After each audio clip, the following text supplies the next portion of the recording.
મામાની ઘરે જવાનો રિવાજ કેટલો જૂનો એ તમે જો. ભરતજી અને શત્રુઘ્ન મામાની ઘરે ગયેલા અને એવી રીતે મામાની ઘરે બધા હાંચવતા હોય. ભોણા માટે મામાનું ઘર તો સ્વર્ગ જેવું હોય એને, એની માટે મામાનું ઘર એ સ્વર્ગ જેવું. ભરત અને શત્રુઘ્ન મામાની ઘરે ગયા. આ વિદેશીઓ કોની ઘરે જાય એ તમે વિચારો. એને એને એને એને સંબંધો જ નહીં હોય એવા કોઈ પ્રકારના, એટલે એની માટે એના નામે ન આવ્યા. આપણે તો જો મામા, માસા, કાકા, ફુવા આ બધા નામ આવ્યા. એને તો બધું એકમાં જ પતે, અંકલ, બીજું કંઈ આવે જ નહીં. સંબંધ એને પારંપરિક નથી એટલે જ તે એનામાં નામે નહીં આવ્યા. પછી મામાને કેવું મેટર્નલ અંકલ ને ફેટર્નલ અંકલ આવું બધું કરે, લાંબુ લાંબુ જોડિયા શબ્દો બધા. હવે એમાં કંઈ કોઈને સમજાય? આમાં તો સીધું મામા, કાકા, ફુવા, માસા આવા બધા શબ્દો આપણે. માસી, ફૂઈ, મામી, કાકી આ બધા આવે. ઓલામાં આંટીમાં આખું ગામ આવી જાય. જે હોય આંટી, જે હોય આંટી. એટલે એક પારિવારિક વારસો મારે બધાને એવી કહેવું કથા દ્વારા કે વિદેશનું સારું હોય જરૂર ગ્રહણ કરી લેવું. આપણે બી સુધાર્યા જેવું હોય ભારતીયોએ. વિદેશની કોઈ સારી ચીજ આપણને દેખાય તો એ ગ્રહણ કરી લેવાય. એની સ્વચ્છતા આપણને ગમે તો એ આપણે ગ્રહણ કરાય. એની અમુક પ્રામાણિકતાઓ આપણને ગમે તો એ આપણે ગ્રહણ કરાય. યોગ્યતાને અધિકાર આપવો એ લોકોમાં બહુ સારી ભાવના છે, એ આપણે ગ્રહણ કરાય. પણ જે એની મોળી ચીજો છે, આપણી સારી ચીજ છોડી એની મોળી ચીજ ગ્રહણ કરાય નહીં. દુનિયામાં ગમે ત્યાં જાઓ, સારું મળે એ ગ્રહણ કરી લેવાય. સારું તો દુશ્મનનું પણ ગ્રહણ કરી લેવાય. શત્રુ હોય ને એની બી સારી ચીજ હોય એ આપણે ગ્રહણ કરી લેવાય. ના, આ વાત એની સારી છે. અને મોળી ચીજ હગા બાપાની હોય ને તો ગ્રહણ ન કરાય. બાપા રોજ એક બોટલ મારીને સાંજે ઘરે આવતા હોય, એ કઈ દીકરાએ ગ્રહણ ન કરે. બાપાએ પીતા હતા તો આપણે પીવો, એ કઈ ગ્રાહ્ય ચીજ નથી. એ હગા બાપની હોય તો ન ગ્રહણ કરે. મોળી ચીજ કોઈ પણની હોય ગ્રહણ ન કરાય. હારી ચીજ ગમે એની ગ્રહણ કરાય. મોળી ચીજ મિત્રની હોય તો ગ્રહણ ન કરાય. આપણો કોઈ મિત્ર હોય ને કદાચ કોઈ કુટેવ હોય એનામાંથી ગ્રહણ ન કરાય. સારી ચીજ શત્રુની પણ ગ્રહણ કરી લેવાય. એટલે વિદેશીઓનું સારું જે છે એ ગ્રહણ કરવું. પણ ઘણીવાર આપણું સારું કલ્ચર, આપણી સારી સંસ્કૃતિ એ છોડી અને આપણે એની મોળી સંસ્કૃતિ અપનાવીએ તો એક દિવસ પાછું તો અહીંયા આવવું જ પડશે. તમે બધા જોવો છો કે જે કંઈ આ રાસાયણિક ખાતરો, પેસ્ટિસાઇડ, દવાઓ બધું વિદેશથી શરૂ થયું અહીંયા. અત્યારે બધા હવે લાગ્યા ઓર્ગેનિક ખેતી કરો. ઓર્ગેનિક ખેતી એટલે હું જે આપણે 100 વર્ષ પહેલા આપણા બાપ દાદા કરતા હતા એ ઓર્ગેનિક ખેતી. બીજું શું છે? આજે તમે ઓર્ગેનિક કોઈ પણ ચીજ હોય એ લેવા જાઓ એટલે એના ભાવ કેટલા તમે છો. ઓર્ગેનિક મગફળી છે, ઓર્ગેનિક ઘઉં છે, ઓર્ગેનિક બાજરો છે, એના ભાવ ડબલ. તો એ તો આપણા પૂર્વજો કરતા હતા.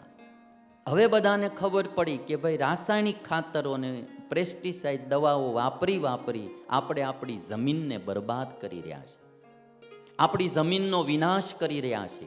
જમીનને પણ ઝેરીલી કરી રહ્યા છે. જેના પરિણામો આજ આપણે ભોગવવા પડશે અને કાલ આપણી આવતી પેઢીને પણ ભોગવવા પડશે. હવે તમે જોવો છો આ પેસ્ટિસાઇડ દવાઓને બિયારણોમાંથી એની પ્રોસેસો મળે થવા, એને કોટેડ કરવામાં આવે ને એને કેવી પ્રકારના કેમિકલ્સો લગાડવામાં આવે. દૂધિયા હોય વહેલાને એક ઇન્જેક્શન મારે સવારે આવડા દૂધિયા.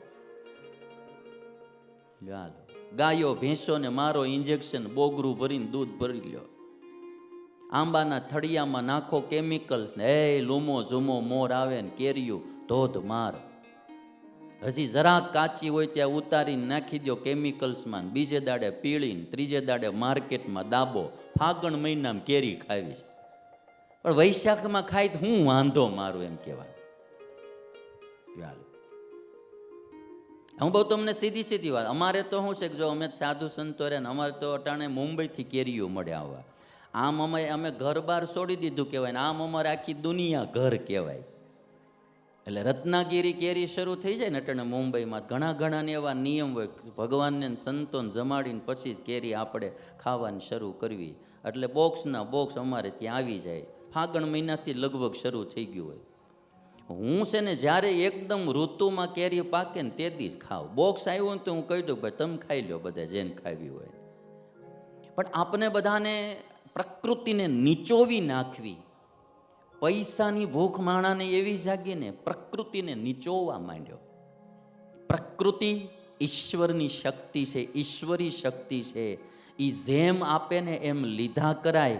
જિંદગી આખી લ્યો ને તોય ખૂટે નહીં, પણ જો તમે એની નીચોવાની કોશિશ કરી તો એ નુકસાન માનવ સમાજને જ છે. આજે નાના બાળકોમાં કેન્સરો મળ્યા હોવા. ખોરાકની ઇફેક્ટ બાળકો ઉપર પણ પડશે. વ્યસનો, પછી અમુક પ્રકારના ખોરાકો કેમિકલ્સવાળા, એની ઇફેક્ટ સંતતિ ઉપર પણ પડશે.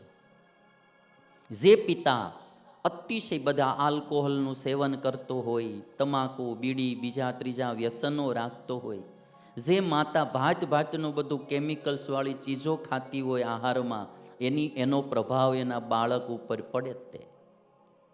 એટલે બહુ સાવધાનીપૂર્વક આપણે ઈશ્વરે જે તાજું ખાવાનું દીધું, સારું ખાવાનું દીધું એ ખાવું. ખોટું પાશ્ચાત્ય સંસ્કૃતિમાં જઈને પ્રિઝર્વેટિવ ફૂડ ખૂબ ખાવા નહીં, કેમિકલ્સવાળા કોલ્ડ ડ્રિંક્સ પીવા નહીં. તાજા જ્યુસ પીવો ફળ ફૂલના, શેરડીનો રસ પીવો, તમે શરબત લીંબુનું પીવો.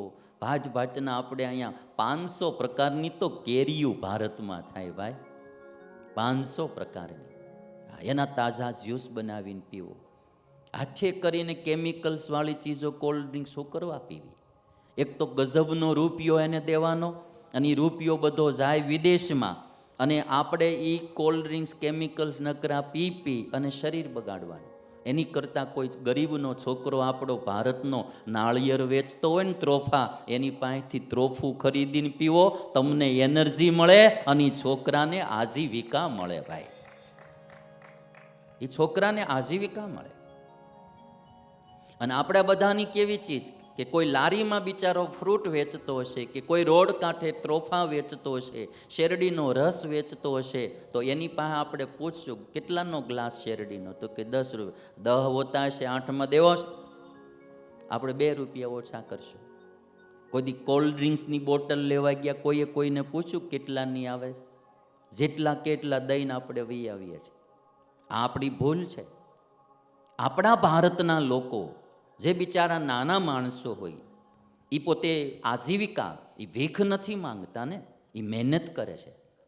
હું તો એવું કહું છું કે કોલ્ડ ડ્રિંક્સ પીવા કરતાં આવા લોકો પાસેથી ખરીદીને આવું બધું સારું પીએ, આપણું શરીરે સારું રહે અને એક આપણા ભારતના માણસને આજીવિકા મળે. નાનો એવો ચેન્જ પણ ઘણીવાર આપણા દેશને સમૃદ્ધ બનાવે. કોઈ માણાને માગવું ગમતું હોતું નથી ભાઈ. હા, અને કોઈ માણસ મહેનત કરે છે તો એ કેમ આગળ આવે એ આપણે, એટલે સ્વદેશી અપનાવવાની વાત એ આપણા બધામાં હોવી જોઈએ.